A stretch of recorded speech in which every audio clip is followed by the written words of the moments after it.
عائشہ کچھ لمحے وہیں کھڑی رہی۔ اس کے ہاتھ میں موبائل تھا اور اسکرین پر وہی پیغام چمک رہا تھا، سچ جاننا ہے تو تہ خانے میں آؤ۔ اس نے گہری سانس لیا۔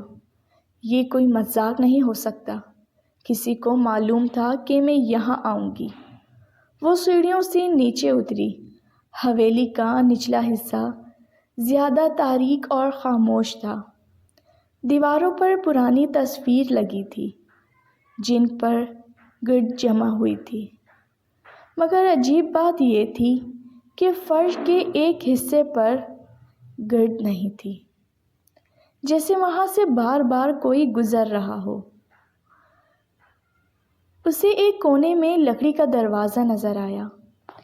دروازہ پرانا تھا مگر اس پر نیا تالا لگا ہوا تھا۔ اگر یہاں کوئی نہیں رہتا تو یہ نیا تالا کیوں؟ عائشہ نے کیمرہ آن کیا اور ویڈیو بنانا شروع کی۔ اچانک اس کے پیچھے قدموں کی ہلکی آواز آئی۔ وہ تیزی سے مڑی مگر وہاں کوئی نہیں تھا۔ اس کا دل تیز دھڑک رہا تھا مگر دماغ کہہ رہا تھا یہ سب ڈرانے کے لیے ہے، سچ چھپانے کے لیے۔ اسی وقت اس کے موبائل پر ایک اور پیغام آیا، چابی تصویر کے پیچھے ہے، جلدی کرو وقت کم ہے۔ عائشہ فوراً اوپر والے کمرے میں گئی جہاں اس نے اپنی ہم شکل لڑکی کی تصویر دیکھی تھی۔ اس نے تصویر کو دیوار سے ہٹایا۔ پیچھے ایک چھوٹا سا خفیہ خانہ تھا اور اس میں ایک چابی رکھی تھی۔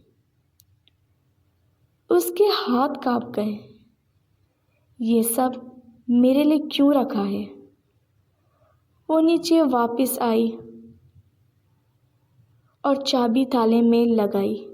تالا کھل گیا۔ دروازہ چرچراتا ہوا کھلا۔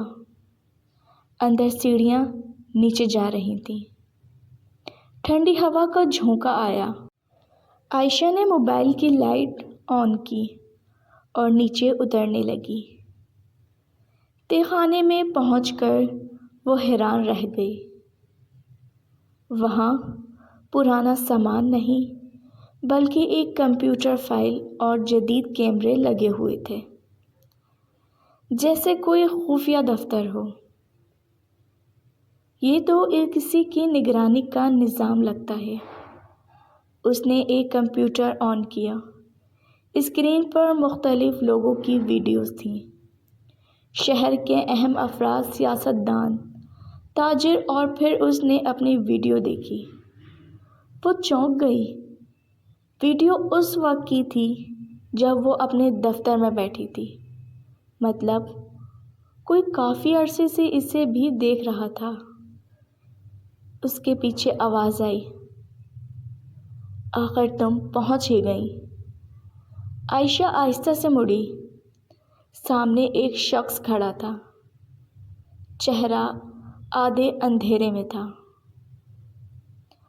آپ کون ہیں اور یہ سب کیا ہے؟ وہ شخص آگے بڑھا۔ یہ حویلی صرف ایک عمارت ہے۔ یہ رازوں کا خزانہ ہے۔ ہم ان لوگوں کی حقیقت جمع کرتے ہیں جو خود کو طاقتور سمجھتے ہیں۔ عائشہ نے سخت لہجے میں کہا، تو تم لوگ بلیک میل کرتے ہو؟ وہ ہلکا سا مسکرایا، ہم انصاف کرتے ہیں۔ اور میرا اس سب سے کیا تعلق؟ اس نے میز سے ایک فائل اٹھا کر عائشہ کی طرف بڑھائی۔ فائل پر لکھا تھا، پروجیکٹ وارث۔ عائشہ کے ہاتھ کانپنے لگے۔ اس نے فائل کھولی۔ اندر اس کے بچپن کی تصویر تھی اور ایک نام بار بار لکھا تھا، سہرا ملک، اصل وارث۔ عائشہ کی سانس رک گئی۔ سہرا، یہ تو میرے بچپن کا نام تھا۔ اس شخص نے کہا، تمہیں سچ نہیں بتایا گیا، یہ حویلی تمہاری ہے اور تمہاری ماں اس نیٹ ورک کی بانی تھی۔ عائشہ کی آنکھوں کے سامنے ماضی کے دھندلے مناظر گھومنے لگے، ایک عورت، ایک حادثہ اور آگے کی شعلے۔ مگر مجھے تو بتایا گیا تھا کہ وہ ایک حادثے میں مر گئیں۔ وہ شخص سنجیدہ ہو گیا۔ وہ حادثہ نہیں تھا، قتل تھا۔ کمرے میں خاموشی چھا گئی، اور اب کچھ لوگ نہیں چاہتے کہ تم سچ جانو۔ اچانک اوپر سے زوردار دھماکے کی آواز آئی، عمارت ہلنے لگی۔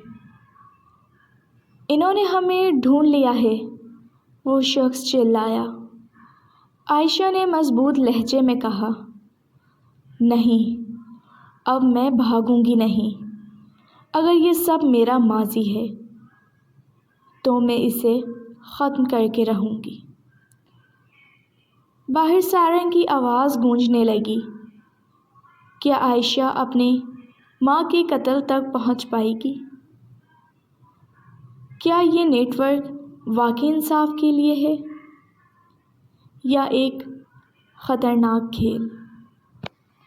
اگر آپ کو یہ کہانی پسند آئی ہو تو پلیز ناول نائٹ کو سبسکرائب کیجیے۔